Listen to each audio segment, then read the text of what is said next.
Boa tarde a todos e todas. É com imenso prazer que a 38ª subseção da Ordem dos Advogados do Brasil de Santo André, presidida pela doutora Andréa Tartucci, tem a honra de recebê-los para mais um evento em formato webinar. Compõe a nossa mesa virtual Dr. Caio Cardoso, presidente da Comissão de Representação junto à área contábil da 38ª subseção da OAB. Dr. Leandro Machado, presidente da Comissão de Direito Tributário e Defesa do Contribuinte da 38ª subseção da OAB.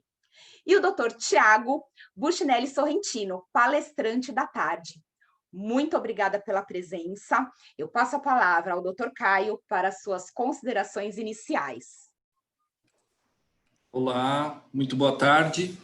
Como a doutora Priscila já apresentou, sou Caio Cardoso, estou presidindo, a Comissão de Representação junto à área contábil aqui na OAB de Santo André, e em parceria também com a Comissão de Direito Tributário, que está sendo presidida pelo Dr. Leandro Machado. Nós estamos promovendo esse encontro com o Dr. Tiago Sorrentino.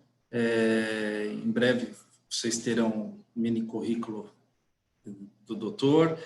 É um imenso prazer estar com vocês para discutir esse tema que é tão relevante, e acredito que a disseminação, mesmo que ainda de propostas, é muito importante, porque mexerá com todos nós. O sistema tributário brasileiro é complexo. Uma reforma não necessariamente quer dizer que teremos diminuição de tributos. Então, por isso, cremos que esse bate-papo, é muito importante para a gente refletir e ver o que estamos aí de mudança. É isso aí. Muito obrigado. Obrigada, doutor Caio. Hoje abordaremos o tema Panorama das propostas de reforma tributária. O doutor Tiago Sorrentino, ele é mestre em Direito Tributário, doutorando em Ciências Jurídicas, especialista em Direito Tributário Material, professor do IBMEC Distrito Federal, me corrija se eu falei errado, ex-assessor de ministros do STF. Doutor Tiago, muito obrigada pela sua presença. Eu passo a palavra ao doutor para início dos trabalhos. Muito obrigado. Eu agradeço a doutora Priscila, ao doutor Caio,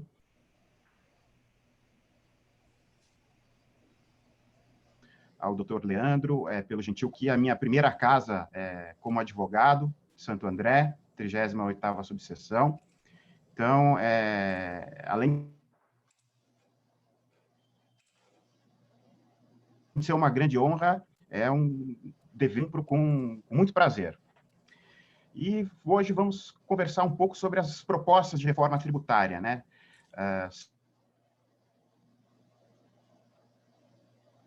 São várias propostas, nós às vezes só em PEC 110, mas nós temos mais propostas correndo. Vamos passar por elas, algumas com mais detalhe, outras de forma juntos, esse bom panorama, Vou dividir aqui minha tela com vocês para auxiliar com alguns registros.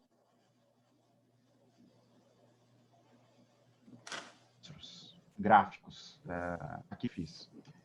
Em primeiro lugar, a gente precisa discutir por que é importante conversar sobre reforma tributária, sendo que ela ainda está no estágio legislativo. Ainda estamos com debate legislativo sobre ela, ainda não temos nenhuma proposta aprovada ou amadurecida o suficiente para já ir à votação. Pragmaticamente, por que isso seria importante se o nosso sistema ainda não mudou?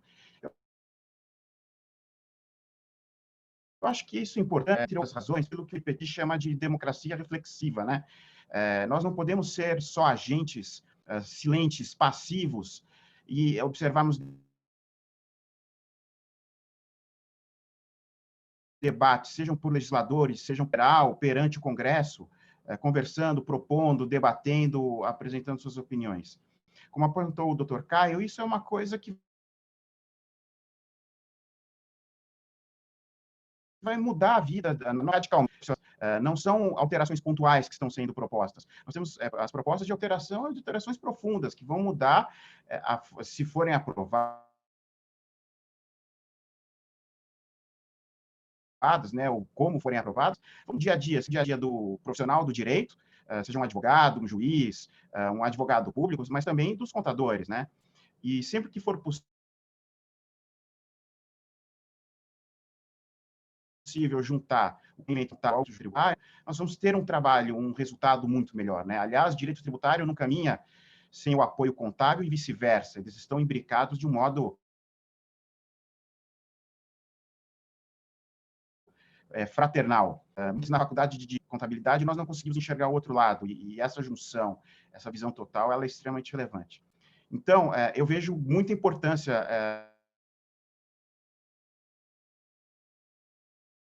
nesse debate, espero que nós possamos construir juntos esse sobre o que está sendo discutido no Congresso, né?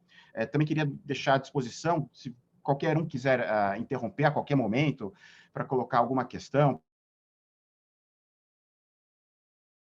para colocar algum ponto de vista dissidente, fique à vontade, a ideia é que nós caminhemos juntos, não que isso seja uma exposição professoral, com verdades já construídas, já postas, né? E vamos começar pela mais famosa. São as principais propostas, né? Nós temos a mais famosa, PEC 45, que pretende instituir o chamado Imposto sobre Bens e Serviços, o IBS. Ladeando a PEC 45, nós temos a 110, que também tem o IBS, mas de um modo mais amplo e com particularidades que a diferenciam bastante da PEC 45. Não tão discutida, mas também bastante importante, nós temos a proposta, que é a proposta que foi denominada Simplifica Já. Ela não é tão debatida nos meios de imprensa geral,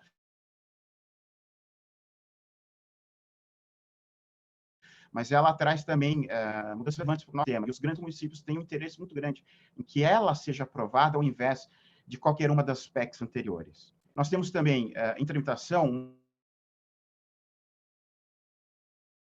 uma quarta proposta que é mais limitada, ela gente, mas também é importante, que prevê a criação da CBS, Contribuição sobre Bens e Serviços. Vai juntar PIS e COFINS,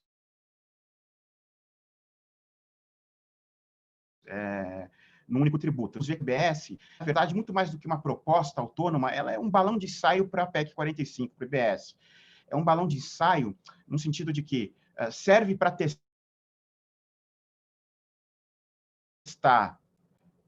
a receptividade da ideia de um IBS e também para burilar, para melhorar já nos debates o que poderia ser aperfeiçoado em relação ao próprio IBS. Porque eu não vejo ela tanto quanto uma proposta autônoma, ela é muito mais esse precursor, esse infante que vai na frente para definir ou não se o IBS seria bem aceito e o que pode ser feito melhorando. E, por fim, eu mencionei aqui, talvez mais num tom irônico, se vocês me perdoarem, a reforma tributária que tem sido feita pelo Supremo Tribunal Federal. Hoje, as principais mudanças que nós vemos não vêm do legislativo, vêm do judiciário. Nós tivemos ontem mesmo a quase conclusão do julgamento sobre a tributação do software via ICMS ou ISS. Tivemos recentemente o julgamento para mudar conceitos até então bem sedimentados na jurisprudência que nos traziam segurança jurídica, né? O próprio Supremo está fazendo essa reforma tributária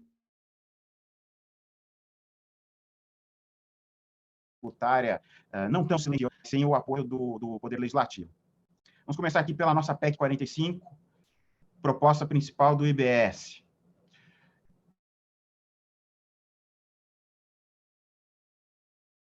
Qual é o cerne? 45. Missão de 5 por 2 tributos. Quais são esses 5 tributos que seriam substituídos? Ou seja, seriam extintos em prol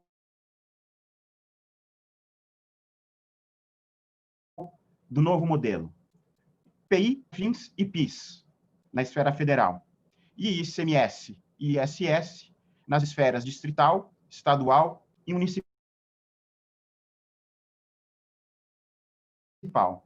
Eu pegaria esses 5 tributos que geradores de complexidade, são geradores não só daquela nossa carga tributária nominal, numérica, mas também em relação a obrigações acessórias acessórias, interpretação da lei tributária. Quais seriam esses dois? Um tributo, essencialmente com função fiscal, ou seja, de arrecadação, denominado IBS, Imposto sobre Bens e Serviços. E um segundo, chamado imposto seletivo. Alguns doutrinadores, alguns pesquisadores, veem só um tributo que teria uma alíquota seletiva. Eu prefiro separar em dois, porque eles têm características de regime diferentes. Didática, acho que fica mais fácil para visualizar. Um com função fiscal, outro com função primordialmente extrafiscal.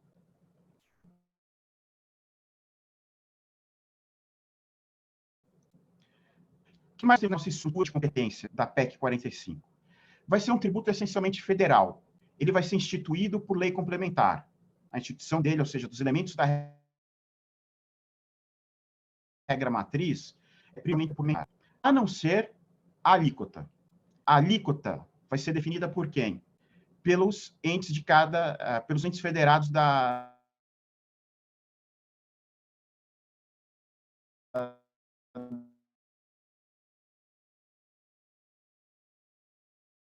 nossa federação. A União, eu instituo via lei complementar, mas a definição da alíquota é via entes periféricos, é via cada ente competente, cada ente federado. Qual é o fato gerador do IBS? Aí a gente tem que tomar cuidado, porque embora eu fale sobre imposto sobre bens ou serviços, o fato gerador não está ligado àquele meu antigo conceito que foi sufragado por Tribunal Federal, de que bens são só bens móveis, bens materiais, né? E os serviços seriam aquelas que um fazer em relação a um terceiro, mediado por um interesse econômico. Nós temos dentro do fato gerador do IBS a circulação de bens físicos, até aí tradicional, mas também nós vamos incluir locação, arrendamento mercantil, licenciamento e cessão de direitos, troca e permuta e a importação de bens e serviços materiais e imateriais. Então, veja que a ideia é construir um fato gerador que não deixa escapar nada. É como se a incidência detestasse o vácuo. A gente diz que a natureza odeia o vácuo, e pela PEC 45, é a incidência que detesta o vácuo. Ela vai incidir sobre tudo que nós pudermos imaginar, a não ser spread bancário.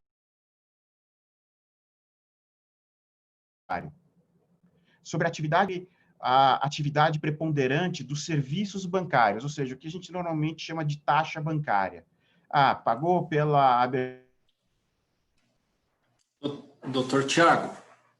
abertura de conta de crédito, pagou pela obtenção de empréstimo. Aí sim. Pois não, doutor Caio. É que tanto para mim como algumas pessoas estão relatando que está dando um delay. Então, o senhor fala, corta, aí ficamos sem áudio, depois ele volta da onde você parou e às vezes até fazendo a sua fala ser mais rápida. Eu não sei se é o caso até de sair da sala e voltar, porque está quebrando muito, apesar de manter a integralidade, mas fica muito quebrado. Não sei se a gente poderia fazer esse teste para não dar um vídeo tão quebrado. Vou fazer o teste. Então, eu saio e já retorno. Sai e já retorna, por favor.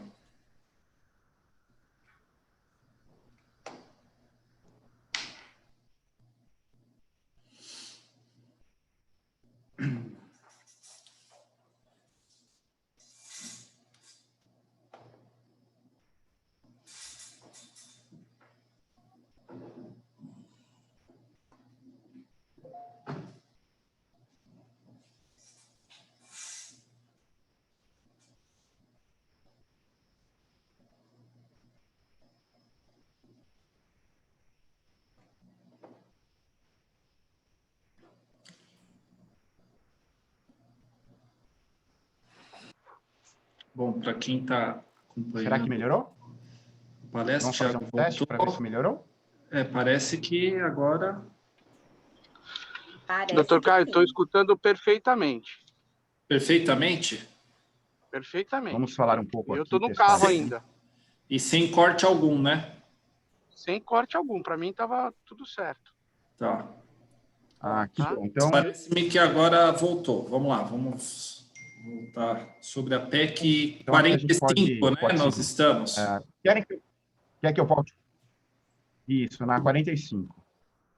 Então, só para retomar um pouco aqui alguns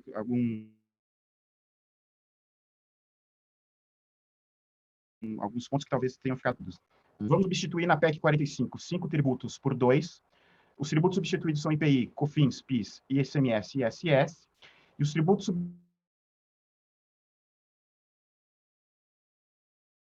que vão substituir, né, são de função predominantemente fiscal e um imposto seletivo, certo? Competência federal, instituição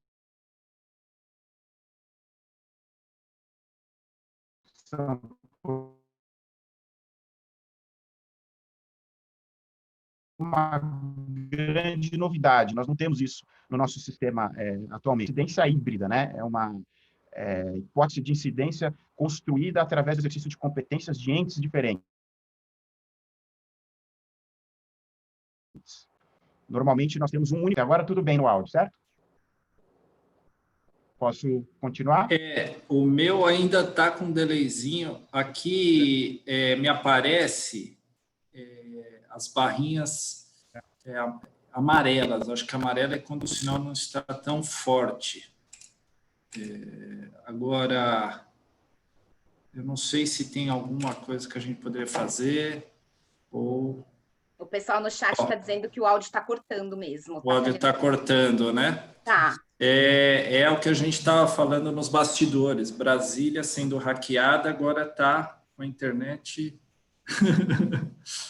toda bagunçada. Aqui em Brasília, hoje, todos os órgãos federais estão em alerta vermelho. Alerta vermelho. Alerta vermelho. E já pediram, do STJ, já pediram o resgate. Ah, é? Olha lá, tá cortando muito. Eu não sei se que é uma pena também cortar o vídeo, né? Mas talvez melhore. Quando geralmente acontece, a gente tirar o vídeo e aí permanece só a apresentação, só ficaria a voz por um tempo até ver se estabiliza. Eu não sei se reiniciar o servidor. Vamos ver. Olha, eu retirei aqui o vídeo. Vocês vão me dando feedback, então. Tá bom. Então, só para a gente retomar de novo, estávamos falando da PEC 45, né? A PEC 45... Essa estrutura híbrida. E ela está na Câmara, né, doutor Tiago? Ela está sendo discutida, está sendo discutida ainda pela comissão, né? Está ainda nos debates, ainda não foi para a fase deliberativa. Tá. Estão tentando discutir todos, então a gente tem a 45 sendo discutida, a 110 sendo discutida e o Simplifica Já. Esses três estão sendo discutidos concomitantemente. E o PL? Ele não está sendo discutido paralelamente às demais. Está se dando em...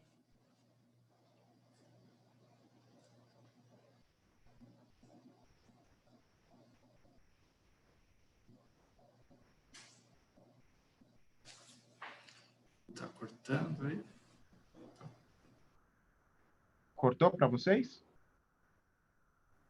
Cortou. Entendi. Para mim também, infelizmente, cortou agora. Eu não sei, Tiago, se você topa, não sei se é o caso de reiniciar todo aí computador, não sei se você está no computador ou celular. Não, estou no computador. Roteador, não sei. Dá uma reiniciada em tudo e a gente tenta. Aí, se não der, a gente pode até depois ver o que a gente faz. Porque quebra o seu raciocínio, né? Então... Não, tudo bem. Eu vou então sair, reiniciar tudo. Doutor Tiago. Sim. Tá.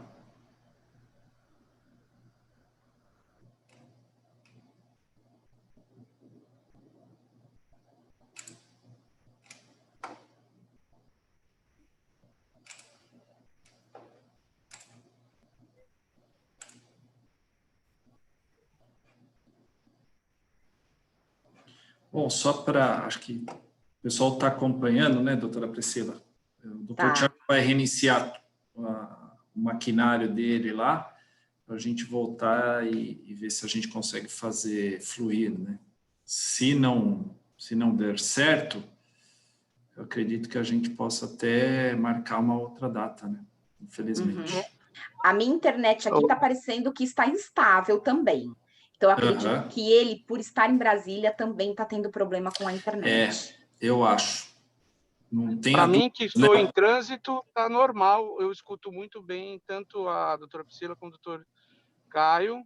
Só agora ele, nesses últimos minutos aí, estava picotando mesmo.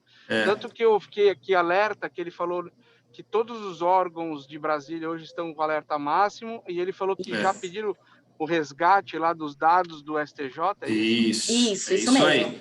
E ele mora, ele está em Brasília, né? Ele mora lá e aí, com base nisso, talvez até a sua internet, claro, você está aqui em São Paulo, né? Mas você está no 4G, né? Que é uma rede... Isso, e nós estamos no computador. Eu não sei se... Elas devem ter alguma, óbvio, né? Alguma comunhão entre elas, mas o 4G, talvez, por conta disso, deve estar rodando mais rápido, né? Eu estou em deslocamento no carro 4G, vocês eu estou ouvindo perfeitamente, ele estava difícil mesmo.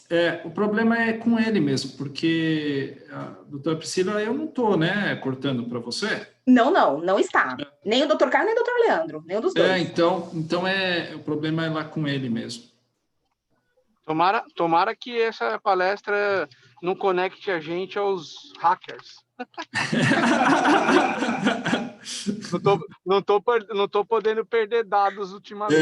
Exatamente. Deixa eu pegar aqui meus firewalls, deixar tudo bonitinho. Os firewalls e faz backup em HD externo, que aí não tem jeito, né? Legal. Vou colocar no mudo aqui, a hora que começar de novo, a gente... Tá bom. Ele está reconectando. Tá reconectando. Reconectei. Aqui, como é que tá a voz? Parece que... É que é aquela questão, né? Você vai falando, aí chega um momento, corta, fica um delay, depois volta a sua voz, falando tudo que você falou nesse meio tempo, depois... Então, vamos tentar, começa a apresentar novamente, e aí a gente sente... Aí eu estava falando, Tiago, se for o caso, a gente vai ter que remarcar, né? Porque fica ruim quebrar o seu raciocínio, né? Porque você vai falando e a gente meio que se perde porque se ficar prestando atenção no que você disse no passado, aí a gente, se for problema técnico, se o senhor não se importar, a gente fazer uma outra... Vocês estão quebrando aqui para mim. Estão quebrando? Tá quebrando. E agora parece melhor para a gente o seu áudio. Vamos tentar. Vamos tentar. Pode colocar a apresentação, então. Eu não sei, também eu vou fechar o meu áudio, o meu vídeo, para ver se isso também diminui alguma coisa de tráfego, tá bom?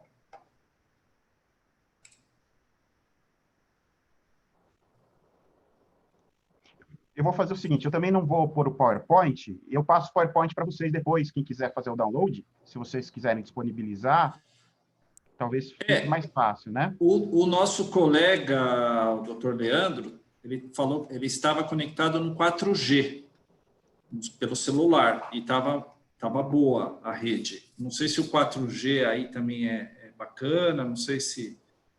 Mas se quiser tentar colocar a apresentação só para a gente ver... Eu tô na conexão física, na física, linha. né? Deixa eu ver aqui. Não sei, às vezes o 4G vai melhor do que a física. Por incrível que pareça.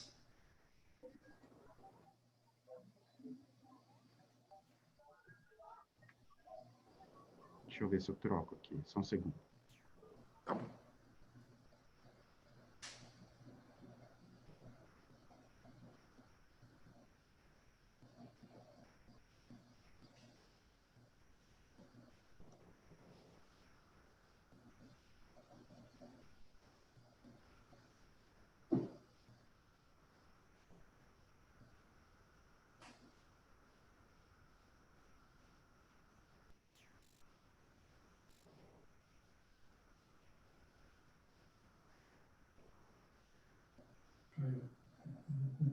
Você instalou o Zoom. Aqui também seria interessante instalar. Bom, troquei aqui para o 4G. Vamos fazer um teste. Vamos tentar. Se puder colocar a apresentação, então. Vai cortar ou não. Uhum. Vamos lá. Via 4G, vamos torcer. Quem sabe.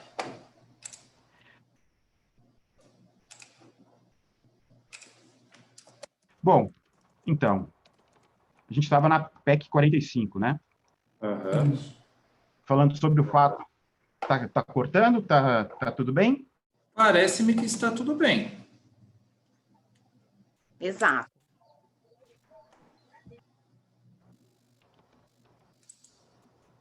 É porque vocês estão cortando para mim ainda. Eu vou tentar colocar o meu também no 4G, vamos ver.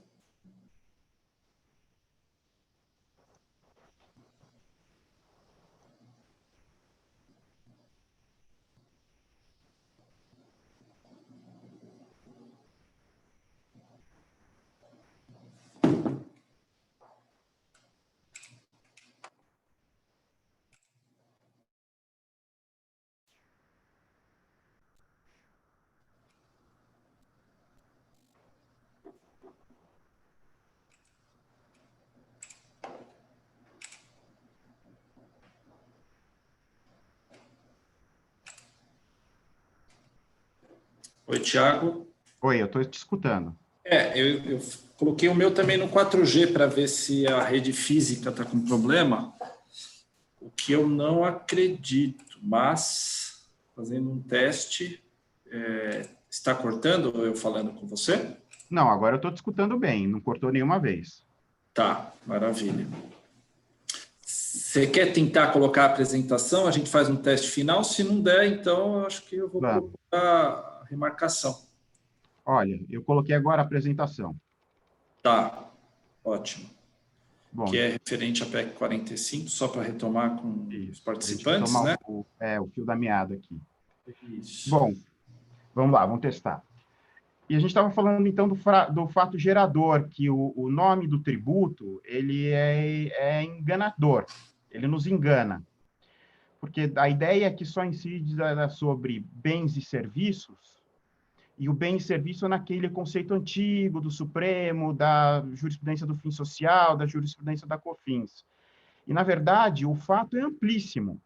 Ele vai incidir sobre circulação de bem físico, prestação de serviço, locação, arrendamento mercantil, licenciamento e cessão de direitos, ou seja, software está aqui, royalties estão aqui, em regra estarão aqui também.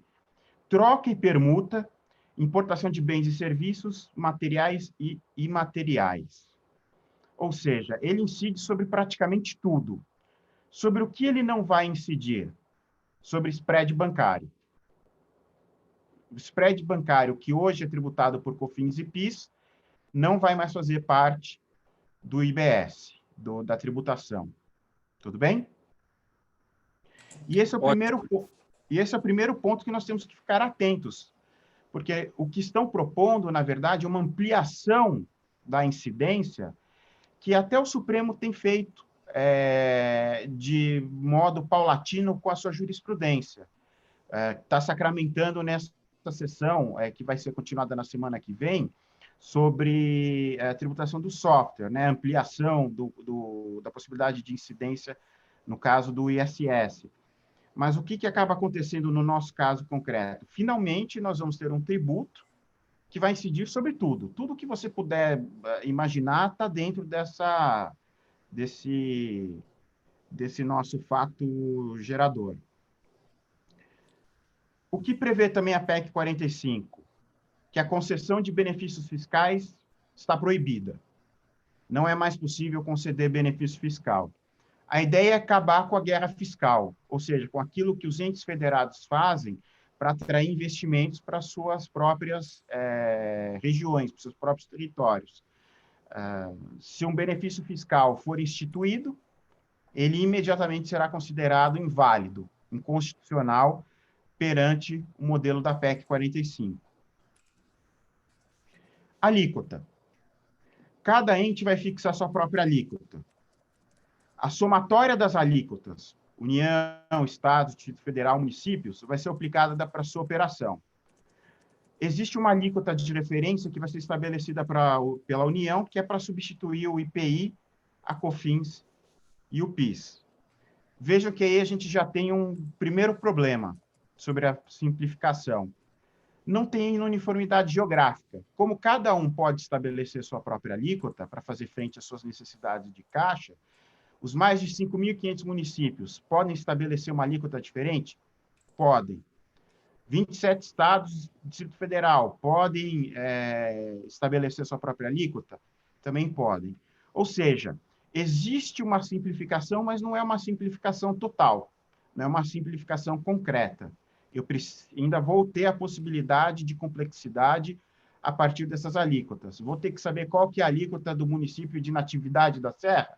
Se fizer a operação com Natividade da Serra, sim, vai precisar saber. Outro aspecto importante do tributo é que se adota o princípio do destino, ou seja, quem é competente para cobrar o tributo? O ente federado localizado na ponta da operação. Qual é a proposta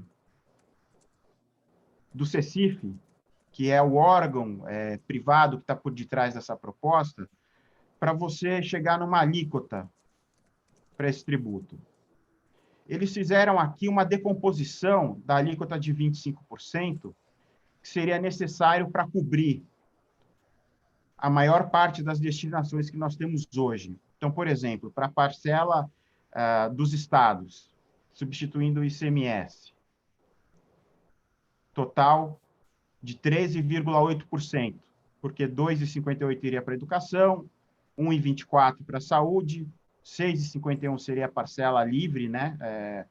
Não teria destinação nenhuma, e 3,44% pela quota parte dos municípios. Vejam que é uma alíquota substancial, alta, 25%. Quais seriam as vantagens frente a essa alíquota tão alta? Dentro da base de cálculo, nós vamos finalmente excluir a base por dentro, o tributo não incide sobre o próprio valor, e a única outra exceção, o único outro valor retirado de grande relevância é o spread bancário, que hoje é tributado pelo PIS e pela COFINS. E nós ganharíamos uma suposta não cumulatividade ampla. Como é que funcionaria na prática essa não cumulatividade? O método imposto sobre imposto. O que foi tributado na etapa anterior, eu compenso com aquilo que for devido na etapa posterior. Aqueles métodos mais complexos de valor agregado foram cogitados? Não. É o nosso tradicional imposto sobre imposto. Aqui, tanto para a área de contabilidade quanto para a área jurídica, a gente tem uma mudança substancial. Como é que funciona hoje para o ICMS? Para eu reconhecer o crédito, e o doutor Caio até pode dizer muito melhor do que eu. Mas nós temos que ter uma nota fiscal idônea. Existindo a nota fiscal idônea, eu tenho direito àquele crédito, àquela operação. O IBS muda esse paradigma. Ele vai nos dizer, não basta mais a nota fiscal idônea. Precisa ter efetivo recolhimento do valor do tributo. Mas e se esse recolhimento demora 30 dias, demora 40 dias, não sei, depender da legislação? Você só vai poder tomar o crédito depois desse recolhimento. E se houver inadimplemento do meu fornecedor? Sinto muito, você também não vai fazer jus ao crédito. Isso significa que o contribuinte, de certa forma, vira um auxiliar fiscal, porque ele só vai querer comprar de fornecedores regulares, não só de regulares, mas adimplentes, e adimplentes na data correta. Quem vai sair prejudicado? O próprio adquirente, que vai ter que fazer o controle da adimplência do seu fornecedor, e, de repente, fornecedores que estejam em dificuldades, que não estejam conseguindo pagar os seus tributos por alguma questão ordinária do momento econômico, ordinária das suas atividades. Um determinado ente não concorda com a validade do IBS. Não importa. Se ele não recolheu o valor do tributo devido, ainda que amparado por uma decisão judicial, eventualmente, o seu cliente não vai fazer jus ao crédito, não vai poder tomar aquele crédito. Doutor Tiago, desculpa, essa daí é uma novidade, né, que faz com que a gente reflita. Realmente, aqui, por exemplo, no estado de São Paulo, nós já temos aquele programa que chama Programa Nos Conformes, né, Sim. que é exatamente dando nota para o contribuinte conforme ele cumpre com as obrigações acessórias, recolhe o seu tributo, então ele tem uma nota de, acho que vai de A mais até E, se não me engano, e que já vai fazer com que o contribuinte seja o fiscalizador, né? Então, é mais ou menos isso, né? E agora, por último, que você disse que, inclusive, se tiver amparado por uma decisão judicial para não recolher aquele tributo, então o crédito também não vai ser tomado. É isso, né? Exatamente. É como se fosse a mentalidade nos conformes mais exponencial, muito maior. Porque você pode ter um bom contribuinte, um contribuinte bem classificado, e que, por qualquer razão, sofra um problema momentâneo não sei, de fluxo de caixa ou econômico, que não vai refletir imediatamente na nota dele. Ele vai continuar com uma nota boa, com uma boa avaliação, mas que aquele tributo específico não foi pago no dia correto. Isso já vai negar o direito a crédito, né? Então, você não basta olhar a nota do seu cliente, falar, você está bem no ranking, seu score é bom. Você vai ter que falar, você pagou isso? Você vai pagar daqui a 30 dias? Você vai pagar na data correta? Você me dá uma garantia de que você vai fazer esse pagamento? Porque, senão, quando eu fizer o crédito, se o sistema for bem automatizado, o crédito é imediatamente negado. Mas se o sistema não for bem automatizado, o que acontece? A empresa toma o crédito e lá na frente esse crédito vai ser glosado. Certo? Mas não houve pagamento efetivo. Se o sistema é online, menos mal, porque você já vai saber imediatamente. Imediatamente. Se o sistema não for online, você vai ficar na insegurança jurídica. Você vai ter que ficar ligando. Imagina a situação constrangedora do ponto de vista das relações negociais, né, das relações empresariais. Um departamento de contabilidade ligando para saber, sabe aquela nota da operação do mês passado? Vocês pagaram? Exato. Né? Nossa. Né? Se não for online, extremamente... ter segurança jurídica, é assim. E aí a outra empresa, né, o fornecedor falou, por quê? Está me chamando de caloteiro?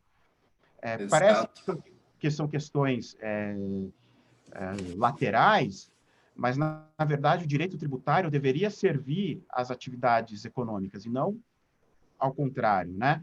Mas essa é uma previsão, isso tem que ser bem acompanhado, porque está na proposta.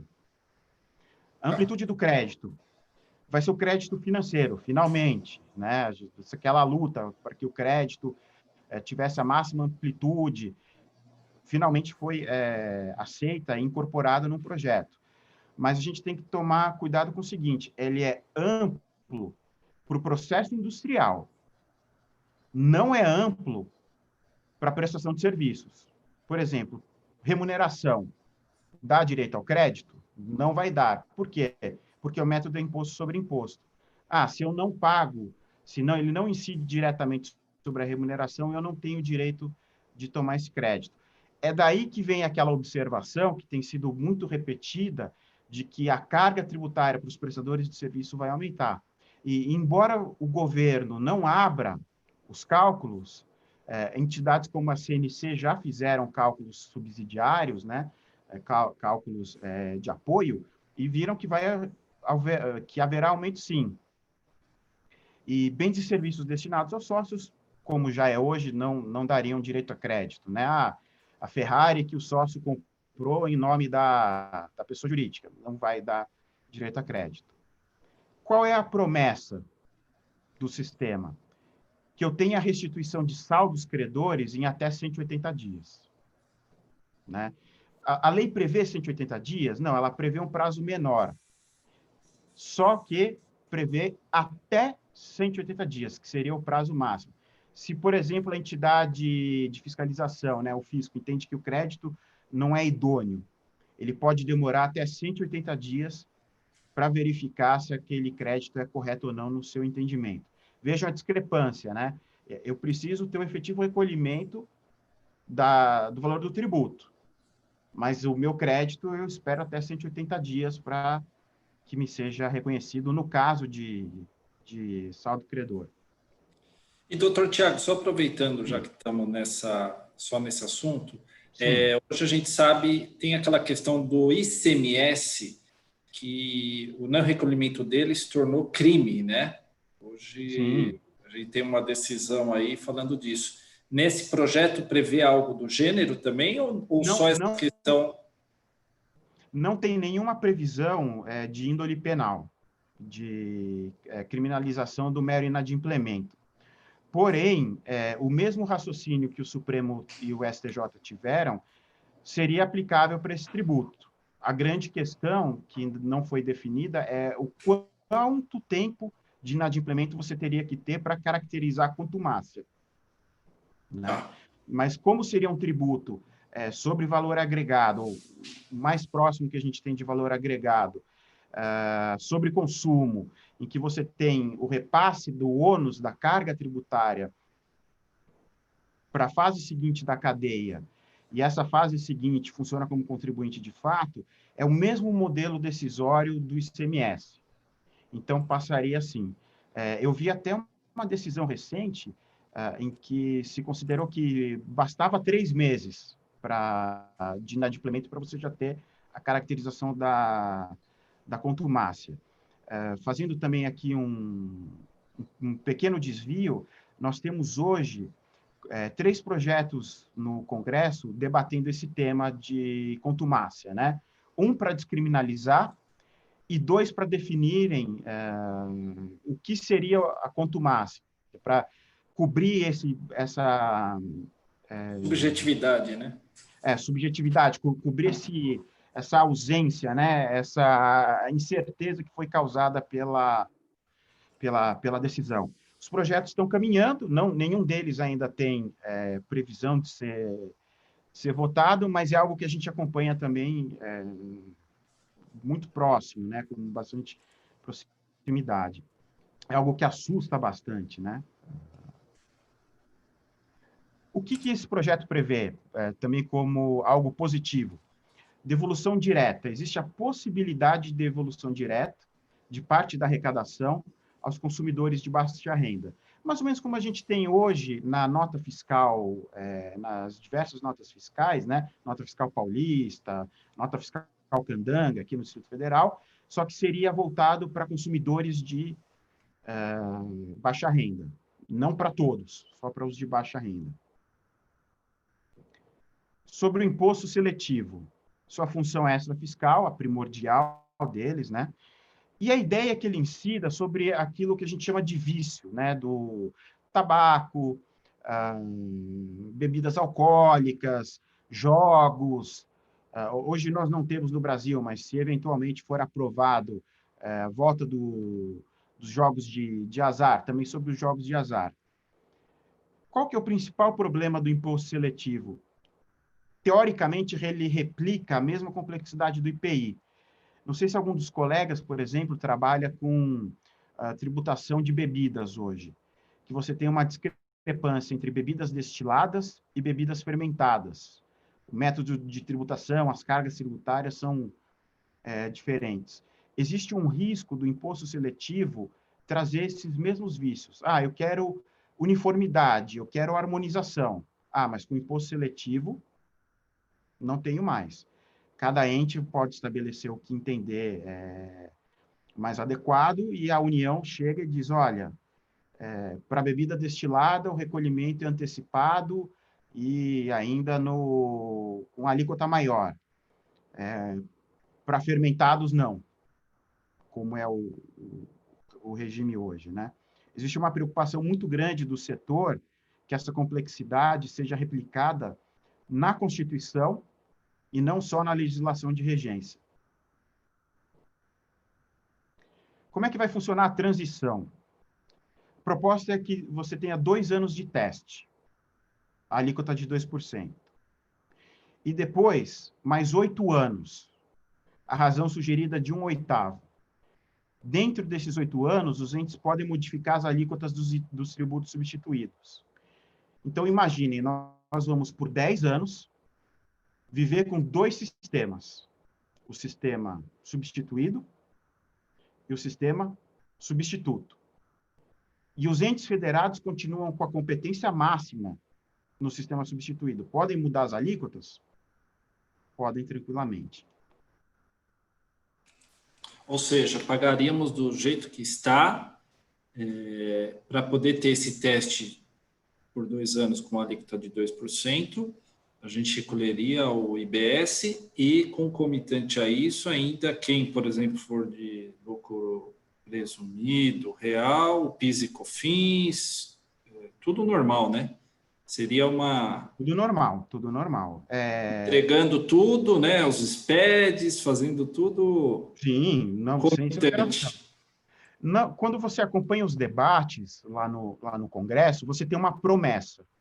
Promessa de que, assim que nós instituirmos o IBS, nós vamos imediatamente mudar a legislação ordinária para simplificar as obrigações tributárias, para diminuir essas obrigações tributárias e para diminuir as alíquotas também. Mas é promessa. Isso não está no texto da PEC. A PEC não diz obrigatoriamente, sob pena de invalidade, as obrigações até então existentes serão substituídas ou simplificadas. Não está lá. E aí, é o que eu coloquei aqui nesse slide de sintetização. O que nós temos são promessas. Promessa de simplificação, promessa de fim da guerra fiscal e uma promessa de manutenção da carga tributária total. O que nós temos de dúvidas? Prazo de substituição do sistema, 10 anos. Por que escolheram 10 anos? Porque você tem risco de pressão inflacionária em prazo inferior. Isso ninguém, ou muito pouca gente está discutindo. Como você vai ter um aumento de carga setorial, nem todo preço é elástico, né? O suficiente para você absorver isso como diminuição de lucro ou de rendimento, né? Existe uma coisa que os juristas entendem pouco, e eu acho que os contadores podem nos ajudar muito nesse ponto, que é entender que não é porque você adicionou um valor no seu preço que isso automaticamente vira lucro para você. Não é também porque você retirou algo do preço que isso automaticamente vira prejuízo para você. Nem todo mundo vai conseguir repassar isso aos preços, mas aqueles que puderem vão. E vai ter um aumento de preço de serviços e de agro, né? Se não houver uma adaptação. E os 10 anos são necessários por isso. Agora, o que esses 10 anos abrem para a gente de flanco, de margem? Viver com 2 sistemas, cuja complexidade, um a gente sabe que é muito grande, o outro a gente não sabe, com promessa. A promessa é simplificar, mas é uma promessa que não tem uma garantia, não tem o aval de ninguém. Fim da guerra fiscal. Isso é uma observação minha. Qual é a chance da gente acabar com guerra fiscal no Brasil? Eu acho que muito pequena. Veja o que aconteceu. Nós tivemos guerra fiscal. Quando o Supremo diz que vai editar uma súmula vinculante, que é a proposta 29, sobre o assunto, ele, primeiro, não consegue. Essa proposta está tramitando lá no Supremo há 7 anos. Ninguém consegue pautar isso no plenário. E, entre mentes, vem a Lei Complementar 160, que é para acabar com a guerra fiscal, mas a mantém durante um bom período. Então, também é uma promessa, a gente precisa ver até onde vai. Manutenção da carga tributária total. Tudo bem, mas tem aumento da carga para o setor de serviço e agro. E, curiosamente, diminuição de carga para as indústrias, tudo bem, mas para as instituições financeiras. E aí, quem trabalha com lucro, especialmente com lucro real, lucro presumido também, pode notar uma coisa interessante. No nosso modelo hoje de financiamento da Seguridade Social, quem paga mais? São as instituições financeiras. As alíquotas das instituições financeiras são maiores. Você tem adicional na tributação para as instituições financeiras. Não é verdade? Quando a gente olha para o imposto de renda, para CSLL, para a contribuição destinada ao custeio da Seguridade Social, não é majorado, não tem os adicionais. O IBS vai no campo contrário. Ele diz, não, para a instituição financeira eu tiro o spread da minha base. Ou então eu diminuo a carga por alíquota dele, que a gente vai ver isso na CBS. Então, ele vai na contramão da racionalidade do nosso sistema. Não sei por quê. A racionalidade diria, tribute mais quem tem mais capacidade contributiva. Opacidade. Nenhuma das propostas abre cálculo específico sobre aumento e redução setorial. Todas falam na redução total, mas nenhuma fala em redução ou aumento setorial. Outro problema muito grande, não mexe nas contribuições. É uma proposta de reforma tributária que mantém as contribuições. Nós que acompanhamos o direito tributário, somos testemunhas. Quando a União precisa fazer caixa, ela aumenta a alíquota de imposto? Não aumenta, porque ela sabe que tem que dividir esse valor. O que ela faz? Cria uma nova contribuição, ou aumenta uma contribuição existente. A reforma inibe isso? Não inibe. Então, qual é a promessa de manter carga tributária total, quando se a União bater o olho no IBS, falar, não está suficiente, estou precisando de mais dinheiro, ela vai lá e aumenta uma contribuição. E a contribuição não necessariamente vai para aquele fim pelo qual foi criado, né? Exato. Nós temos esse agravante, né? Eles não repartem, pega tudo para um destino fim e acaba não empregando nesse destino. Exato, e é aquilo que eu tinha colocado no começo, que talvez tenha ficado cortado, mas da reforma tributária feita pelo Supremo. Tudo isso é chancelado pelo Supremo. O Supremo diz, eu posso mudar a destinação do Fundo de Garantia por Tempo de Serviço, da 110, em complementar 110, não tem problema. Posso mudar a destinação na própria Constituição, a emenda 33, e a emenda 33 é meramente expletiva, não é taxativa. Tem o ADRU em cima de tudo isso. Ou seja, não resolve nosso problema. A gente continua tendo complexidade nas contribuições e violação de pacto federativo, na minha forma de ver. Crédito não é amplo. Por exemplo, folha não dá crédito. O que a gente pode ter, de repente? Incentivo à terceirização. Quem não vai parar para pensar, pelo menos se é viável um planejamento tributário, e falar, puxa, para dar crédito, o que a folha tem que ter? Tem que ser terceirizada. Eu tenho que ter uma empresa intermediária para que aquilo me gere crédito. Porque aí vai ser, sim, tributado pelo IBS. Esse fomento da terceirização é algo positivo, é algo que deve ser buscado pelo sistema? Não sei. Talvez os colegas que trabalhem na área trabalhista sejam mais bem equipados para responder essa pergunta. Terceirização precariza, não precariza? E aí o tributarista pode dizer, olha, esse instrumento, então, é ou não é adequado para essa finalidade. O efeito mercadológico do imposto seletivo, que nós estamos falando, vai replicar o mesmo problema que a gente tem com o IPI? Vai afetar, continuar afetando o mercado do modo que afeta? Onde está a simplificação aí? Então, assim, uma última pergunta que eu coloquei, que eu acho bastante importante. O que vai acontecer com as carreiras fiscais? Porque hoje, nós temos as carreiras fiscais em cada ente da federação, organizada, estruturada. A proposta do IBS é levar tudo para uma autoridade nacional. Você vai esvaziar as carreiras locais? Elas vão perder a finalidade delas? É possível que esses servidores sejam aproveitados ou não? Se não for possível, o que vai acontecer com eles? Ou ainda que seja possível, que há dúvidas, eles vão querer migrar para outro ente, para outro regime? Isso tudo são dúvidas que se colocam. Então, qual é a avaliação final sobre o IBS? É uma proposta muito interessante, tem muitos pontos positivos, mas tem pontos negativos. E são pontos negativos que eu não sei por que as pessoas não querem debater. Pode ser que esses pontos negativos não sejam tão negativos assim, sejam até pontos positivos. Mas eu acho curioso que ninguém pare no Congresso para debater isso, para perguntar, não, mas tudo bem, e esses 10 anos, na promessa, como é que a gente vai garantir? E as contribuições? Né? Eu acho que isso poderia estar sendo discutido com mais vigor. Impressão minha. Seguinte, PEC 110.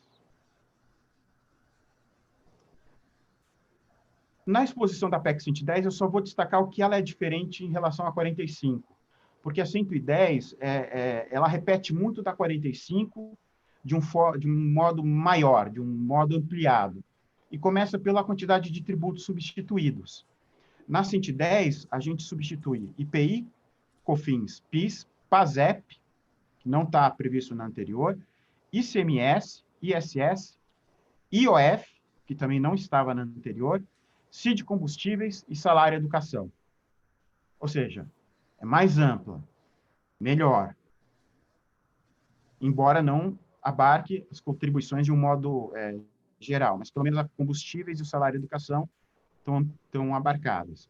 Também por 2 tributos, um IBS e um imposto seletivo. Aqui a gente tem uma competência também sui generis, bastante diferenciada. Também ela é híbrida. A gente tem a intermediação do Congresso Nacional e a iniciativa para dispor sobre a matéria é reservada a representantes dos estados, do Distrito Federal e dos municípios. Veja, não é mais aquela lei nacional complementar inicial, né, que seria de competência da União. Fato gerador também continua sendo amplo, sem o spread, novamente. Circulação de bens, prestação de serviços, locação, licenciamento e cessão de direitos. Aqui é amplo, mas um pouco menor do que da PEC 45. Benefícios fiscais permitidos. Não há vedação para que sejam concedidos benefícios fiscais. Ou seja, mantenho guerra fiscal, mantenho complexidade do sistema. Exato. Alíquota. Uma lei complementar vai fixar uma alíquota padrão, e é possível fixar alíquotas diferenciadas em função de bens e dos serviços tributados. Ou seja, vou ter complexidade interna aqui. Se o bem for supérfluo, posso estabelecer uma alíquota menor? Posso. A grande diferença é que eu tenho uniformidade geográfica. A alíquota tem que ser a mesma para todo mundo. Posso variar em função do bem? Pode, mas tem que ser a mesma para os 5.500 municípios, a mesma para os 27 estados do Distrito Federal, a mesma para a União. Me parece que simplifica, nesse ponto, mais do que o IBS. Mas aí, Tiago, então a guerra fiscal ela se daria pelos benefícios e não... Pelos benefícios. Não pela definição de alíquota. De alíquota. Nada impediria que você tivesse benefícios que fizesse o papel de definição da alíquota via manipulação de base de cálculo também, né? Se eu digo que a base de cálculo vai ser 30% do valor da operação, isso. Eu poderia traduzir isso em termos de alíquota também, né? Exato, que é o que aconteceu com o ISS, que agora acho que foi corrigido, né? Que agora não é mais permitido mexer na base de cálculo. Sim, porque nós teríamos o mesmo efeito matemático, o mesmo efeito financeiro, né? Mas você manteria a guerra fiscal via os benefícios. Transição proposta, 1 ano de teste, a alíquota seria de 1%. 5 anos de transição, a razão de 1/5. E aí uma novidade em relação a 45, que me parece também um avanço. O ente federado não pode modificar as alíquotas dos tributos substituídos. Seria bom o quê? Que você já fizesse a previsão de quanto você vai reduzir nos tributos, para que não houvesse o risco de você manter cargas, né? Pelo menos do ponto de vista da carga nominal, né? Falar, eu mantenho a carga completa do sistema enquanto eu estou testando o novo. Não, você põe o novo, mas a proporção do novo, você reduz o antigo. Tanto do ponto de vista da carga em si, da carga nominal, quanto do ponto de vista das obrigações acessórias, né? Isso teria que estar previsto nas emendas, como garantia. Olha, se você não fizer isso, a emenda não vale mais. Outras mudanças importantes que não estão previstas, né? A gente vai ter a fusão do imposto de renda e da CSL. A gente sabe que, na prática, a CSL é quase uma alíquota adicional do imposto de renda, né? Ela só veio sob forma de contribuição para não ter que ser dividida nos entes federados. Então, essa fusão é boa, essa fusão aqui ajuda a simplificar. Nós vamos ter a transferência do causa-mortes e doações para a competência federal, porém com destinação integral aos municípios. Ampliação da base de cálculo do IPVA. Ampliação em que sentido? Para que também se tribute a aeronaves e embarcações marítimas. O Supremo decidiu que o IPVA é só sobre veículos automotores terrestres. Teremos uma correção legislativa. Exato, está aí o STF legislando, né? Pois é, e a decisão do STF é muito interessante porque é uma decisão originalista atávica. Ela diz o seguinte, quando veio a Constituição de 88, o tributo que antecedeu o IPVA era só sobre veículo automotor. Logo, acho que era... Desculpa. Logo, por herança, também é só sobre veículo automotor terrestre. Aí o Fusquinha paga e a lancha... e o Legacy? Né? E o Legacy não paga. A lancha é porque aqui em Brasília a gente tem o Lago Paranoá, né? Então você tem uma frota grande de embarcações. Quando eu falo para os meus colegas, para alunos, às vezes, que eu acho um absurdo essa decisão do Supremo, eu acho um absurdo essa decisão, eles arregalam os olhos e não, pelo amor de Deus, não pode. Mas, enfim, seria uma correção legislativa. Prevê a competência para criar um adicional ao IBS para financiar a Previdência. Isso é super estranho, né? Porque a Previdência deveria ser custeada pelas contribuições. Vai ser via adicional mesmo? Então, vamos extinguir as contribuições? Uma dúvida. E a criação de fundos estadual e municipal para redução da disparidade da receita per capita entre os estados e os municípios. Prevê a devolução direta para os consumidores de baixa renda? Não prevê. Né? Então, vejam que tem muitos pontos de junção, de conexão, e essas grandes diferenças.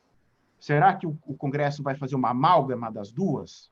Seria bom pegar o que é bom no IBS, pegar o que é bom no IBS da 45, pegar o que é bom da 110, corrigir o resto das falhas e procurar um sistema mais eficiente possível, né? É isso que se espera que o Congresso faça. CBS, estamos aqui chegando no final. A CBS não é uma verdadeira proposta de reforma tributária porque ela é muito limitada. Ela prevê só a fusão do COFINS e do PIS. para criar esse novo tributo,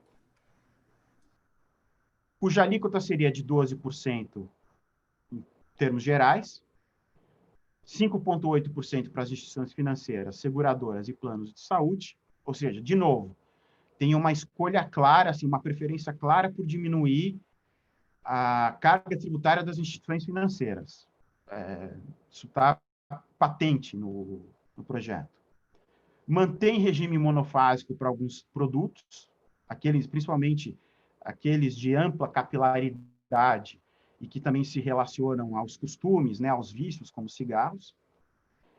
E o nosso grande problema, o governo não abre os cálculos. Governo, como é que você chegou nos 12% ou nos 5,8%? Num primeiro momento, numa resposta oficial, eles disseram, a gente não tem cálculo. A gente colocou 12%. Depois disseram que tem o cálculo, mas ainda não mostraram. É aquela questão que eu acho que os matemáticos e os contabilistas gostam tanto, né? Show me the math. Me mostra o cálculo. Eu quero ver, me abre o cálculo. Se não abrir o cálculo, a gente não tem como validar. A ideia é que ela tem uma vigência 6 meses após a sua aprovação, ou seja, não é nem o 90º, nem a anualidade, o princípio da anterioridade tradicional, né, ano. E a base de cálculo, que é que a gente começa a encontrar algumas dúvidas. Vai dispor aqui o artigo 7º. Base de cálculo da CBS é o valor da receita bruta auferida em cada operação. Não integra a base de cálculo da CBS o seguinte valor: o ICMS, o ISS, a própria CBS e os descontos incondicionais. Ou seja, aquelas parcelas, aqueles valores que o próprio Supremo anda excluindo, né? Grande virtude, tira a nossa base por dentro. Acho que isso é um grande ganho, é digno de alviçaras, né? Olha, é um bom começo. Doutor Tiago, só aproveitando, já que entrou nesse assunto, a gente sabe que tem aquelas ações que estão correndo e o STF está para julgar, né, a exclusão do ICMS da base de cálculo do PIS e COFINS. Sim. Se essa CBS entrar em vigor, e ela é muito mais rápida do que o IBS, né? Se essa primeira parte que o governo quer mudar, né? Basicamente tirar, né?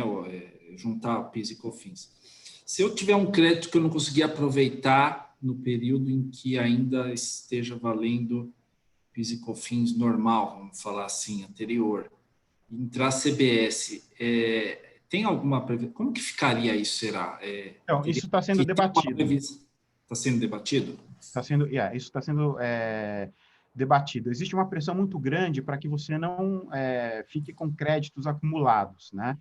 Agora, a grande questão, como é que você vai fazer isso? Vai ser restituído? Vai ser restituído com qualquer tributo? Vai ser restituído, de repente, só com a CBS? Isso ainda é uma dúvida. Uma coisa que me parece certa, você não pode ter o saldo credor que não possa ser compensado com algo, ao final, né? Ao final da vigência do sistema antigo. O grande problema é saber como é que vai ser implementado. Sim. Aí a gente pega a base de cálculo e vê que curioso, né? O 7º, que devia falar sobre a base de cálculo, esgotar a base de cálculo, não esgota. Por má técnica legislativa, eles misturam base de cálculo com fato gerador. E aí a gente tem aqui no artigo 2º, a CBS incide sobre o oferimento de receita bruta, de que ele trata o artigo 12 do Decreto-Lei 1598, em cada operação. Mais uma impropriedade, faz remissão a um outro texto de lei, ao invés de consolidar tudo. Parágrafo 1º. A CBS incide ainda sobre as receitas decorrentes de acréscimos à receita bruta, de que trata o caput, tais como multas e encargos. Isso daqui é imperdoável. você colocar numa definição de regra matriz um conceito indeterminado, não taxativo, meramente expletivo, como tais como, você aqui abriu a caixa de Pandora. Ah, então eu posso ter outros, além das multas e dos encargos? Posso. O quê? Não sei. O que a sua imaginação puder colocar sobre receitas decorrentes de acréscimos à receita bruta. O que seria um acréscimo, de repente, à receita bruta? Perdão de dívida. Perdão de dívida? Aí a gente vai poder pensar em tudo. Que for, né? Você pode pensar até, de repente, em atividades que não são propriamente do objeto social da empresa. Né? Por exemplo. Exato. Uma holding patrimonial, né? Mas tem um imóvel que é locar, tem uma receita. Exato. Entraria. Tais como, eu não sei. Quando a gente fala em receita bruta e pensa na receita bruta, naquela briga da Cofins, que se queria incluir tudo, você vai falar, não, a atividade não é a atividade principal da empresa, mas equivale à receita bruta, ou seja, é um ingresso, está dentro. Até porque aí a gente vai fazer a remissão do artigo 12 ao artigo 12, e o artigo 12 em si poderia estar incluído aqui, facilitaria muito a interpretação, vai dizer o seguinte: receita bruta compreende produto da venda de bens nas operações de conta própria, preço da prestação de serviços em geral, o resultado auferido nas operações de conta alheia e as receitas de atividade ou objeto principal da pessoa jurídica não compreendidas no 1 a 3. Tem gente que vai interpretar isso daqui e vai somar o 5, vai colocar o inciso 5. Tais como multas e encargos. Ou seja, eu teria um inciso 5 aqui em aberto. Quase uma norma em branco, né? Uma norma tributária em branco, para usar uma expressão prestada do direito penal. Porque eu tenho que colocar, é o que diz o parágrafo 1º. Ou seja, a redação é bem a técnica e dá margem a bastante dúvida. Essa base de cálculo automaticamente infirma aquele nome. É bens e serviços? Não é só sobre bens e serviços. Aqui. Eu tenho outras atividades também. Teremos não cumulatividade na CBS? Também. Técnica, de novo, imposto sobre imposto. Novamente, apenas o que é efetivamente tributado e recolhido a título de tributo. É o mesmo raciocínio do IBS. Tem que ter o recolhimento efetivo, não basta nota fiscal idônea. Operações isentas não vão dar direito ao crédito. O saldo, o prazo para utilização de saldo credor vai ser de 5 anos. Após 5 anos, saldos credores não aproveitados são desconstituídos, né? Você perde o direito. Não cabe correção monetária de qualquer espécie. E, muito importante, esse saldo credor é impassível de transferência. Você não pode transferir para ninguém. Ele é seu. Impassível de atualização. Sim. Por exemplo, demorou 5 anos para você usar o seu crédito. Pelo valor nominal, pelo valor histórico. Nossa. Agora, se o contribuinte fica devedor, ele tem atualização da Selic, né? Sim, um dia. Ficou um dia devedor. E fora os outros acréscimos, né? Exato. Que você tem. É curioso que o nosso sistema permite acumulação, multa punitiva, multa moratória, juros punitivos, juros moratório, correção monetária, né? E mais de um, né? Acumulação de tudo isso. Nosso sistema é muito bom, né? O que se tem debatido muito também, além dessas dificuldades? Problemas com as atividades imunes ou isentas. Porque a imunidade está na Constituição, não vai ter alteração, mas por se tratar de uma contribuição, essas imunidades são diferentes. E a isenção foi muito modificada no projeto de lei. Por exemplo, a operação com livro, que não sofreria incidência de COFINS e PIS, passaria a sofrer essa incidência. E pelo sistema de crédito, cadeias que terminem com consumidor final ou que tenham um consumidor que não seja, consumidor final que não seja contribuinte do tributo, sofrem demais, porque você teria a anulação do crédito, você teria que fazer o estorno desse crédito.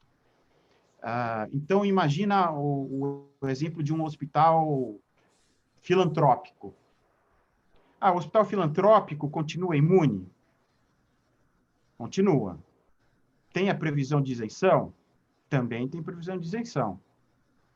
Só que ele não gera operação tributável, correto? Ele vai lá e compra um tomógrafo. Quem vende o tomógrafo para ele é tributado normalmente. Aquela operação vai sofrer incidência do tributo? Vai. O valor vai ser incluído na base de cálculo? Muito provavelmente, de acordo com a elasticidade, vai. O crédito que seria gerado para fazer frente àquela operação vai ser aproveitado? Não vai. Exato. Então, imagine essa situação. O ente que lida com o consumidor final não tributado e que ele também não seja tributado, especialmente para o final da cadeia, gera uma distorção. Pelo menos na minha forma de enxergar, gera uma distorção maior. Porque seus insumos são tributados, porque os seus bens de produção são tributados, mas as saídas não são. Então, isso também teria que ser revisto, teria que ser repensado. Nem geraria saldo credor porque ele não é contribuinte. É isso aí. Tudo bem? Tudo bem. Aqui só um slide fazendo um resumo do que a gente discutiu, né? A única coisa que a gente não colocou é que ele prevê também responsabilidade do marketplace, né? Desses intermediadores, que é algo que está sendo muito debatido, que traria uma complexidade muito grande, especialmente nas vendas de pessoa natural para pessoa natural, né? Venda de usados, seria muito complicado. Sobre o Simplifica Já, eu não vou entrar em muito debate sobre ele, porque ele é uma proposta que ainda está sendo amadurecida, embora já esteja presente no Congresso, não está sendo muito amadurecida e está sendo debatido sempre à sombra dos outros dois. Mas, basicamente, o que ele faz? Ele cria vários IVAs. Ele transforma o IPI no imposto seletivo, prevê um IVA para a União, um IVA para os estados e um IVA para os municípios. E aí tenta unificar tudo numa nota só. Por que ele tenta fazer isso? Por que ele prevê isso? Porque os estados e os grandes, as capitais de grandes estados, as capitais que têm musculatura econômica, não querem mais abrir mão do ISS. Elas entendem que o ISS vai crescer muito nos próximos anos, que você tem uma migração industrial para o setor de serviços. E eles não querem dividir isso com ninguém. Falar, agora que o ISS ficou bom, vocês querem que a gente divida? Então, eles estão tentando emplacar essa modificação. Já tem momento disso no Congresso? Já gerou massa crítica? Ainda não, mas vale a pena acompanhar. E, com isso, eu encerro aqui essa exposição, até para não ficar mais cansativo, né? Espero ter abordado os principais pontos polêmicos, para que depois a gente possa debater e fazer parte dessa discussão nacional sobre uma proposta que vai mudar tanto a nossa realidade, a nossa vida. Não só como profissionais do direito, profissionais da contabilidade, mas também como cidadãos. Então, muito obrigado. Isso aí, muito obrigado, Tiago, pela exposição. Realmente é um assunto palpitante nos maiores dos sentidos, né? Porque palpita até o nosso coração com algumas coisas que a gente vê, né? Que possivelmente já começando algumas coisas erradas, né? Até a questão conceitual da coisa. Ainda bem que está em projeto, né?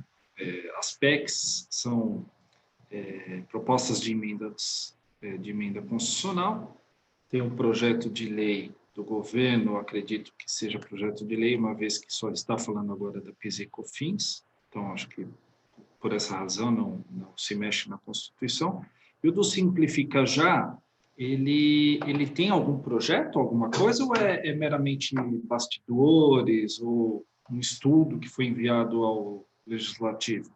Como que funciona do Simplifica Já? Existe um aditivo a uma PEC, que não é nem a 45 nem a 110. Então, ele formalmente já está no Congresso. Só que ele não tem um grau de debate, ele não está no mesmo estágio das outras duas. Por isso, normalmente, não se fala muito dele. Quando a gente vê na mídia, se fala muito da 45 e da 110. E o Simplificar Já, como ainda está sendo debatido, primeiros passos, fica no segundo plano.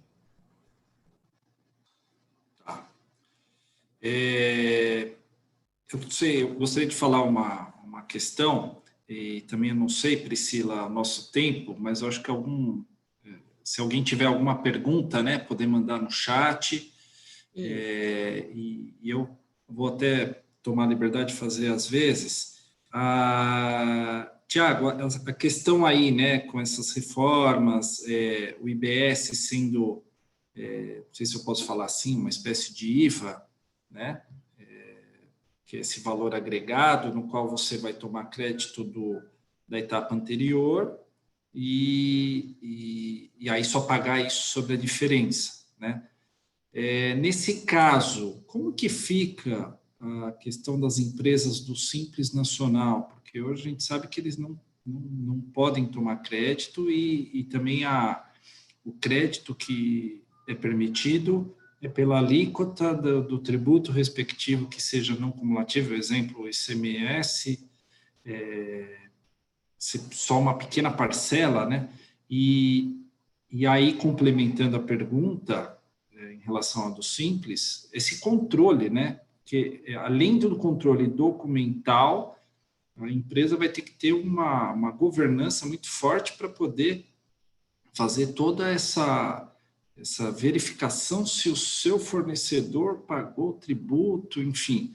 Isso vai encarecer, acredito eu, de forma demasiada, porque você vai ter que ter uma pessoa para fazer isso, em que pese, se tudo eletrônico for, mas uma interação humana, acredito que deva acontecer, né? Em relação ao Simples, as propostas originais queriam trazer todo mundo para o seio da nova sistemática tributária. Mas a resistência foi tão grande, que até os próprios proponentes das reformas já concedem que seria necessário manter o regime, né? Você manter o regime do Simples. O que aconteceria nesse caso? Ele seria mantido, mas não geraria direito a crédito. Continua o sistema tradicional, muito limitado, e a ideia que tem se debatido também é reduzir o faturamento, fazer com que somente empresas realmente pequenas, realmente de pouca musculatura econômica, possam fazer parte desse regime. A ideia que está por detrás é a seguinte: olha, o IBS vai ser tão bom, mas tão bom, que as próprias empresas do Simples vão dizer, olha, eu vou para o IBS porque as obrigações tributárias vão ser simplificadas, eu vou ter o mesmo tipo de tratamento, e a minha carga, se aumentar, vai ser contrabalanceada pela melhora do ambiente de negócios aqui, né? Mas você é um prestador de serviços, você está no Simples. Se você migrar, sua carga vai aumentar. Vai aumentar, mas o mercado vai ficar tão bom O mercado vai ficar tão robustecido que você vai fazer mais negócios, né? Isso que eu preciso ver, que eu acho que todos nós, né? Em quanto tempo essa melhora ocorreria, se realmente ela vai ocorrer, porque o sistema tributário é um grande causador de complexidade, é uma das grandes causas de atraso econômico do Brasil, sem dúvida, mas não é a única, não é a única. Nós vimos, por exemplo, a pandemia, que afetou a vida de todos nós. De repente, você tem uma melhora do sistema tributário, mas tem uma pandemia para enfrentar, essa melhora do mercado não vem, né? E aí essas empresas migram e ficam numa situação complicada. Existe até um estudo, não tenho a fonte, mas falando, inclusive, né, se entrar em vigor a CBS, por exemplo, empresas do lucro presumido, mais da metade, que eu acho que hoje em dia estamos falando de 4 milhões e pouco de empresas no lucro presumido, mais da metade migraria para o lucro real. O lucro real se tornaria mais atraente, né? Porque você vai ter que cuidar desses créditos, vai ter que já fazer, e aí puxando um pouco o gancho do que eu represento, né? A área contábil, toda empresa precisa fazer a contabilidade, toda. Se você for ver, desde o MEI até empresas de lucro real. E aí o lucro real, todo mundo tem muito medo, né? Tem muito receio, porque é difícil, porque é isso, porque é aquilo. Mas nessa metodologia dessa tributação, nós estamos acreditando que haverá sim essas migrações, né? Se eu não me engano, acho que é a PEC 110 que já fala de a empresa do Simples optar pelo IBS, continua recolhendo imposto de renda e contribuição social lá de forma unificada no DAS, né? E aí ele faz o cálculo e vê se ele recolhe de forma unificada ainda pelo Simples ou migra, que nem você falou, para o IBS, né? Então, eu acho que realmente o padrão das empresas e o controle que elas devem ter, esse é algo que deve ser visto pelas empresas, né? De elas tomarem a gestão do negócio de uma forma mais presente mesmo, né? Não é somente abrir um CNPJ. Não, sem dúvida. Tem que gerir para poder saber o que está acontecendo na empresa dele. Não, sem dúvida. Eu acho que a contabilidade ela tem um aspecto que transcende a mera questão fiscal, né? Ela é um próprio diagnóstico da vida daquela empresa, né? Para apoio à tomada de decisão, ela é extremamente relevante. E eu acho que o grande medo dessas trocas é pelas consequências, né? Porque se você imagina que você pode ser multado por entregar uma declaração errada, ainda que não tenha prejuízo ao fisco, né, a multa isolada, não tem prejuízo nenhum, mas você trocou, você colocou uma vírgula onde não devia, ou, enfim, trocou um campo pelo outro, que pode acontecer. Você já pode ser multado por isso. Na hora que você diz, olha, as obrigações do lucro real são... Aí você começa, LALUR, nananana, faz aquela lista e fala, pô, eu posso ser multado se eu errar em cada uma dessas? E eu tenho que entregar cada uma dessas todo ano? Fala, não é todo ano só. A periodicidade é inferior.